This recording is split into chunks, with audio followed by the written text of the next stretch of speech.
Ladies and gentlemen, boys and girls, striders, gliders and bicycle riders, welcome along to the Joe Spiver YouTube channel where we discuss books and little else. And we are but something like 5 days away from the 2024 Tour de France, folks. I know we are going to be weaponising the little asterisks that we place above and little else in our melodic introductions, and we are going thoroughly off script and being a little extracurricular today. Just a little warning beforehand, I do have a mouth ulcer which has been brought into being just purely by my chewing errancy. I've been having food over the last few days, and instead of chewing that food, I've decided to have a gnash on my own anatomy. And then, of course, because the little ulcer gets bigger and bigger and bigger, that then increases your likelihood of biting again. And it is the most foolish self-flagellation possible. But anyway, so if I do tongue something or bite something or scream in horrendous pain, then that is why. But yes, I am here to partly to implore you, partly to persuade you, partly to nudge you, and partly to twist your arm, folks, because the finest and most entertaining sporting event is about to take place from this Saturday, which is the 29th of June, I do believe, and it will run through for 3 weeks, right until the third week in July. And that is, of course, the Tour de France, folks. Now, if indeed you think that this video has, or is going to be somehow lackluster and not as explanatory as you might like, then down below there will be a link to my Substack, on which you can find a free article, which I wrote just yesterday, which is something like 1,500 words on the virtues of the Tour de France and the oddities of the Tour de France and of professional cycling as a whole. But let us get into it. I'm going to spend about 5 or 10 minutes explaining what on earth goes on, what on earth everything means. There are 3 or 4, different jerseys, different types of rider. It doesn't even start in France. What on earth's going on? And then I shall adduce some of its, as I say, virtues, extol some of its virtues and positives and reasons for watching and partaking. So yes, it takes place over 21 stages. I haven't written notes, so you're going to have to forgive me for putting my foot in my mouth or whatever. There are 3 sections within those 3 weeks. 3 weeks, as it were. There's a big blob of 9 stages at the start, then a Monday off, then 6 stages, then a Monday off, and then 6 stages. And essentially there are 4 types of stage, as it were, folks. There is a flat stage, which is on a coastline, or I don't need to describe flatness to you. Topographically, it goes like that, essentially. And that means that the sprinters can have a go. There are sort of what are technically called medium mountain stages, hilly stages. So that really, really large hill, which you struggle to get up on your bicycle, that is indeed not a mountain, folks, despite what your grandfather tells you. Just the sort of small hills that are difficult to get over, but nothing that would require a helicopter to be removed from. And then you have indeed the mountainous stages, folks, which sees everybody go up the equivalent of Vesuvius, which sees you climb right above tree level and beyond into 2,000 meters of altitude. So there are generally 3 types of stages suited to 3 different types of riders. And again, for purposes of instruction, we are going to ape or borrow from J.R.R. Tolkien's theatrical world of Lord of the Rings, and say that there are, as I say, 3 different types of riders. There is, again, for lack of a better term, the orc, or the sprinter. Now, hopefully with technological advancement, I can now beam pictures not of orcs but of sprinters onto the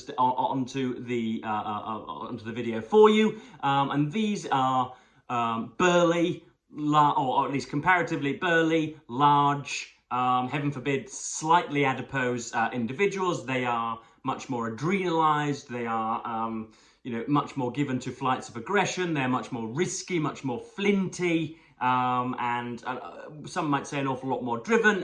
They are the individuals that look most normal of all cyclists. If you had a sprinter sort of sat next to you, a cycling sprinter sat next to you, you'd still want to offer him a sandwich, but he doesn't look like a kind of indentured serf, much like some of the rest of them do. So the sprinters are usually the ones that get the girls, and they are designed entirely for the flat stages. So you have perhaps a 110-mile flat stage in which all sorts goes on, which you don't need to know about, but usually within the last kilometre, these sprinters have a few helpers in their teams, and then they get on their drops, that's those loopy bits at the bottom, and they put out 1500 watts for 20 or 25 seconds, elbow one another at 45 miles an hour, and sort of swing round bends and bunny hop over roundabouts and risk life and limb to cross the line first. And they do a little bit of a celebration where they pump their chests and advertise the goodness knows what German irrigation systems who have paid them £30 million to ride in the team. But those guys can win one or two stages every day now and then, but they are, of course, not designed to win the Tour overall.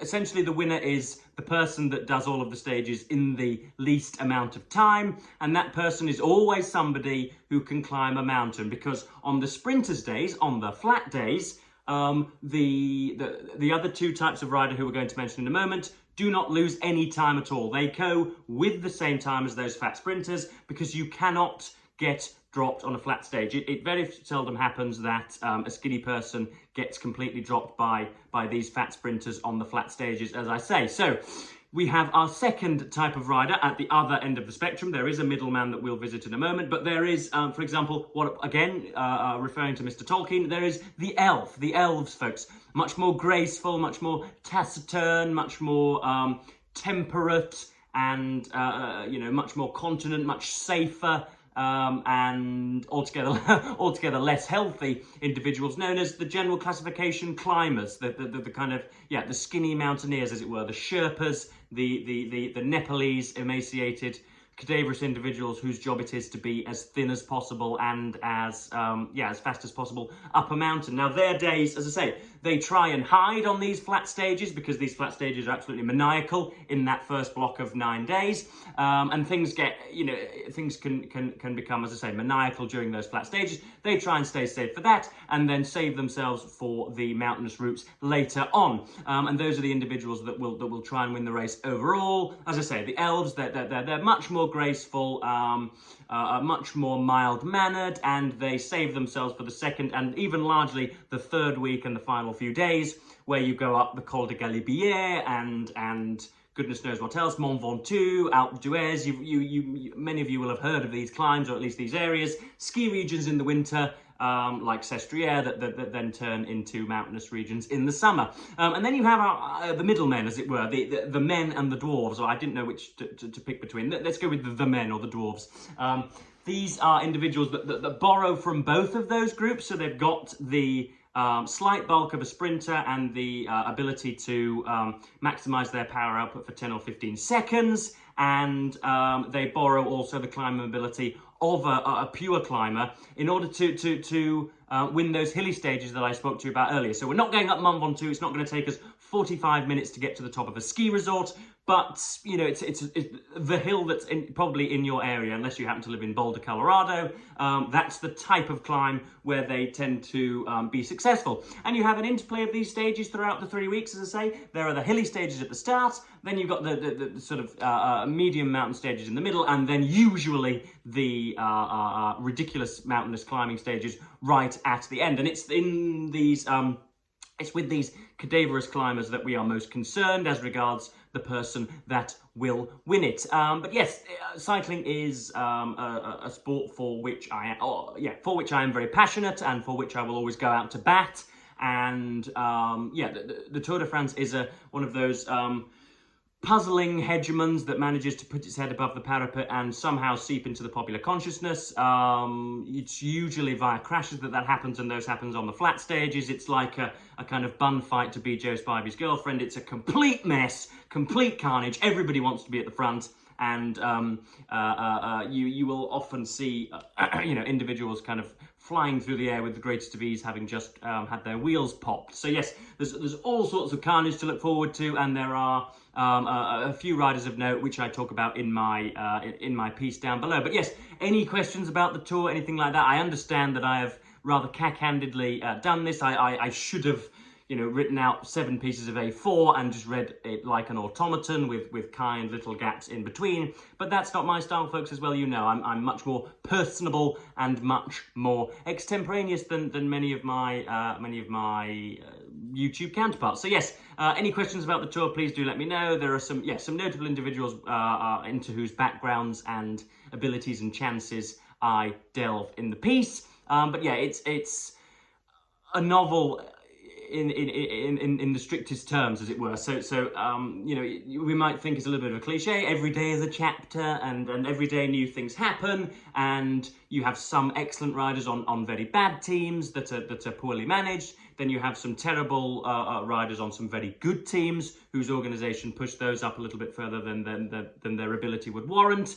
And so yes, it's complete madness. But I promise you, if you watch bits and bobs every day, you don't have the temporal availability to sit for 6 and 7 hours in front of a television screen. You will find with interviews and with the individuals that naturally come to the fore on a nearly daily basis, you will find yourself sort of recognising their strengths and weaknesses and their whys and their wherefores, and you will slowly accommodate yourself with them and get to know them, which will be good for all, I suppose. So yes, I'm just waxing lyrical and enthusing about the sport that I love, and I do not like to see it either sort of maligned or sidelined.